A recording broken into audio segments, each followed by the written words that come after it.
자, 오늘 제가 SK 하이닉스에 대해서 갑자기 영상을 찍는 이유가 다들 오늘 새벽, 기사 많이 보셨을 겁니다. 이 엔비디아의 마이너스 20% 넘는 하락폭, 그리고 800조 가까운 넘는 시가총액이 증발이 되었다. 도대체 왜 이런 현상이 발생을 했을까? 그리고 이 AI 쪽에 갑자기 위기가 온 것일까? 그러면 SK 하이닉스에 대한 주가는 과연 금요일장부터 어떤 식의 흐름이 지속이 될 것인가에 대해서 여러분들께 좀 설명해 드리도록 하겠습니다. 자, 우리나라 시장은 이제 목요일까지 휴장이기 때문에 멈춰 있죠. 그리고 미국 시장이 월요일부터 이제 오늘, 내일 그리고 목요일까지 흐름들이 이 SK 하이닉스나 우리나라 코스피, 코스닥 시장이 상당히 큰 영향을 줄 텐데, 일단 나스닥이 정말 크게 하락을 했습니다. 나스닥이 보시면 3% 가까운 하락이 나왔고, 반도체 지수가 이 박스권 하단까지 거의 이탈을 하려는 모습들, 거의 이탈을 살짝 했죠. 이탈하는 모습들 9% 가까운 하락이 나왔어요. 자, 그 이유에 대해서도 우리가 분명히 알아봐야 되고, 그러면 앞으로 하이닉스에 대한 주가의 방향성이 조정 단계로 접어들 것인가, 아니면 우리는 그대로 우리가 예상하는 그대로 그 목표가까지 끌고 가야 될 것인가에 대해서 말씀을 드리겠습니다. 자, 일단 이겁니다.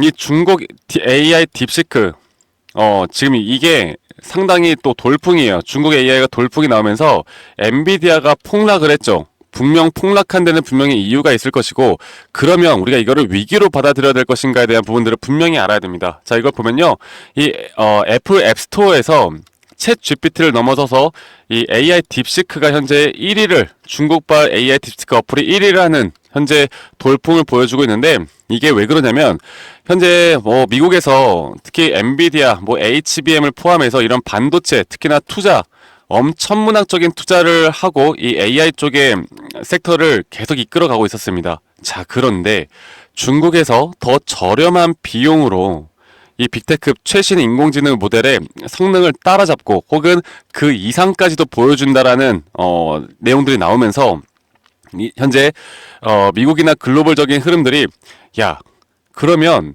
굳이 이렇게 중국이 현재 예전 구형 모델인 H800을 써서 이렇게 AI 기술을 구현할 수 있다라고 하면 굳이 좋은 반도체가 과연 필요한 것인가?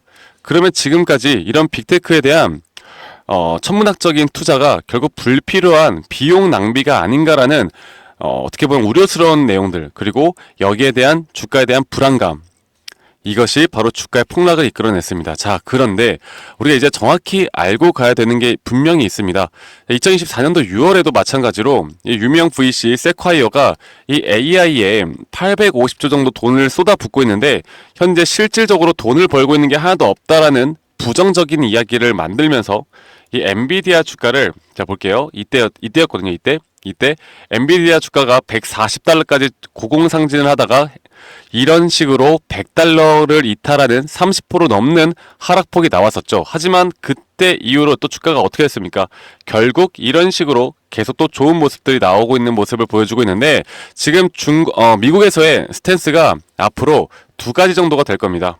야, 우리도 그러면 그냥 저렴한 반도체 써가지고 인공지능 만들자라는 스탠스가 있을 것이고, 두 번째로는, 야, 우리는 중국한테 절대 질 수 없어. 중국이 인공지능이라는 단어 꺼내지도 못하게 더 기술 투자해서 그냥 압도적인 힘을 보여주자라는 스탠스를 취할 텐데, 저는 미국은, 특히 엔비디아를 포함해서 미국은 두 번째 후자를 선택할 가능성이 100%라고 봐요. 미국 같은 자존심이 센 나라, 그리고 중국에게 이 AI 시장을 절대 내주려고 하지 않을 것이기 때문에, 물론 이런 불안감이 주가의 폭락을 키웠지만 장기적으로 볼 때 더 투자를 크게 만들어낼 수 있는 지금 촉매를 지금 중국이 만들어냈다고 봅니다.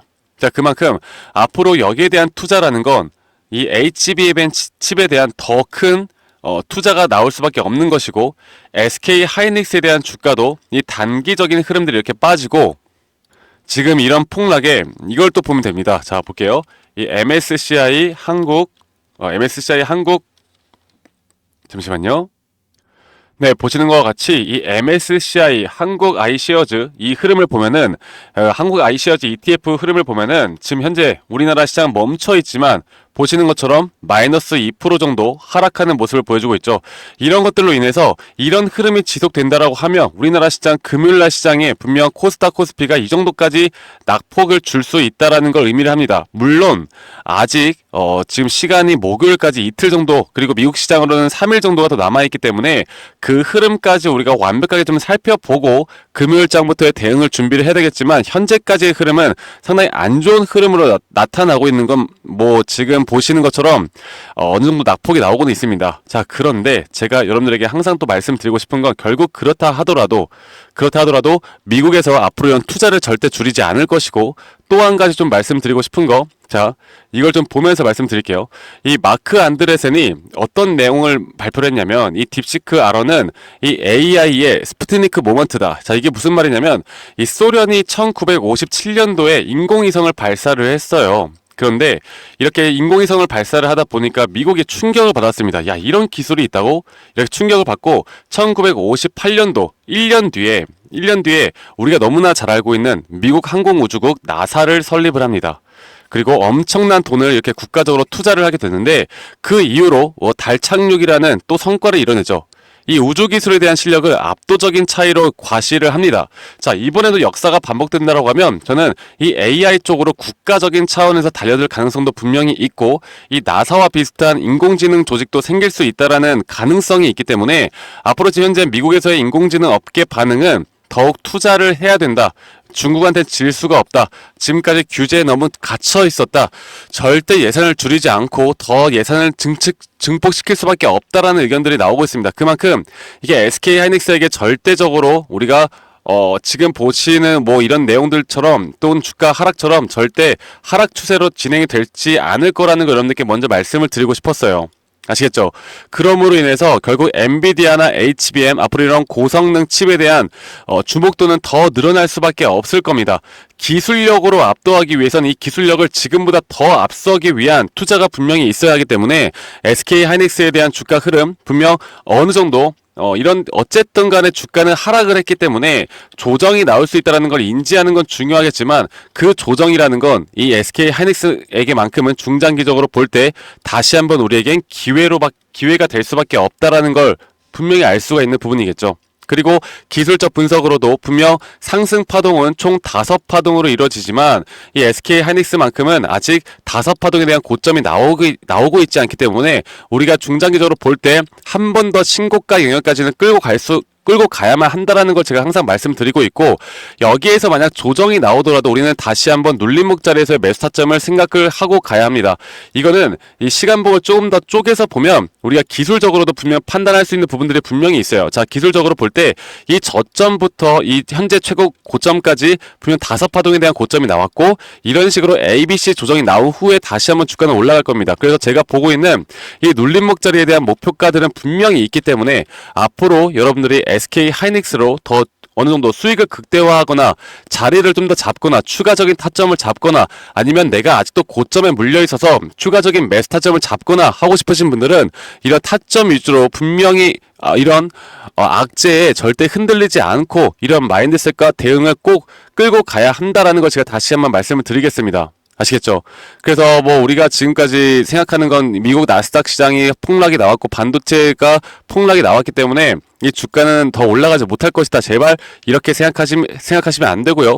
결국 최근에 SK 하이닉스에 대한 주가를 끌고 왔던 건 외인들이기 때문에 외인들이 절대 이 물량을 현재 여기서 털지 않을 거란 말이죠. 만약 조정이 나오더라도 어쩔 수 없는 지수의 하락에 의한 어느 정도 프로그램 매도세가 나올 수는 있지만, 그 매도세는 우리에게 무조건 기회로 삼아야 된다라는 거 제가 말씀드리겠고, 제가 남은 기간 동안 저희 또 구독자 방에서 여러분들과 함께 이런 미국 주식, 특히나 이런 반도체 쪽 업황에 대한 섹터들 흐름들이 어떨지를 계산을 해보고, 금요일부터 또 다음 주 이제 2월달 장까지도 우리가 대처를 해야 되는 부분들, 타점을 잡아야 되는 부분들, 혹여나 고점에 대한 매도 타점이 나온다라고 우리가 한 번 더 매도를 좀 진행을 하고 다시 한번 잡는 그런 타점을 잡아 나가야 할지, 이런 타점에 대해서 앞으로 여러분들과 함께 해 나갈 겁니다. 저희 구독자방에서 저희 구독자분들과 저와 함께 앞으로 지속해 나갈 거니까 영상 보시는 분들, 연휴 동안 쉬시면서 보시는 분들은 여러분들 한 분도 빠짐없이 저와 함께 해 나가시길 바라겠고요. 구독과 좋아요는 한 번씩만 꼭 눌러주시고 010-2011-9671로 저에게 SK 하이닉스의 하이라고만 문자 한 통 남기시면 되시겠고요. 이런 장중 실시간 타점들은 제가 여러분들과 앞으로 함께 나갈 거니까 이 부분들만 꼭 알고 여러분들 저와 함께 이제 2월달장 함께 또 만들어 나가 보시면 2025년도는 여러분들 분명 우리가 주식으로 돈을 크게 벌 수 있는 기회가 있을 겁니다. 그리고 저는 2025년도에 이 글로벌적인 한번 폭락이 나오는 장이 나올 수 있다고 봐요. 지금 분위기가 심상치가 않습니다. 근데 지금은 아니라는 거. 적어도 상반기는 아니기 때문에 우리가 상반기에 한번 고점에서 매도를 하고 그 뒤에 나오는 큰 낙폭이 나올 때는 우리가 관망을 하다가 또 좋은 자리에서 매수 타점은 저는 나올 거라 보고 있거든요. 우리가 어설픈 자리에서 매수를 하게 되면 이게 문제가 뭐냐면 내가 뭐 끌고 가면 언젠간 수익을 보겠지. 근데 이게 장기적으로 내가 손실이 커지다 보면 이게 앞으로 추세가 더 올라가는 추세인데도 불구하고 어설픈 자리에서 매도가 나갈 수밖에 없어요. 이거는 우리가 가진 걸 잃었을 때 가장 큰 불안감을 느끼는 심리적인 부분들과 일맥상통합니다. 앞으로 이런 심리적인 부분들 우리가 마인드셋을 어떻게 끌고 나가느냐가 가장 중요한 부분이기 때문에 제가 이 부분들을 앞으로 여러분들과 함께 같이 만들어 나갈 거고 그리고 또 제 영상 밑에 더보기란 눌러보시면 여러분들 그 설문지 링크가 하나 보일 겁니다. 이 설문지 링크 참여 많이 해주세요. 여러분들이 뭐 평단가 비중, SK 하이닉스가 아니더라도 다른 종목들에 대한 내가 좀 골칫덩어리 종목들이 있다라고 하면 이 설문지에 간단하게 적으셔서 저에게 제출해 주시면 제가 여러분들에게 또 개인적으로 피드백해 드리는 시간도 가져볼 테니까 이 부분들도 절대 놓치지 말고 저와 함께 해 나가면서 큰 도움들 받아보시길 바라겠습니다. 자, 너무 뭐 불안해 하시는 분들이 많더라고요. 제 구독자방에서도 이게 도대체 무슨 일인가? 엔비디아가 800조 치총이 날아갔다는데 이거 진짜 끝난 거 아닌가? 이렇게 또 불안해 하시는 분들이 많은데 절대 그럴 필요 없다라는 거 제가 다시 한번 말씀드리겠고 여러분들 편하게 연휴 보내시면서 제가 드리는 정보들 보시면서 앞으로의 대응과 전략들만 좀 같이 이끌어 나가면 될 것 같습니다. 여러분들 다들 행복하고 또 편안한 하루 보내시길 바라겠고요. 저는 다음에 더 좋은 영상으로 또 인사드리도록 하겠습니다. 감사합니다. 덕프로였습니다.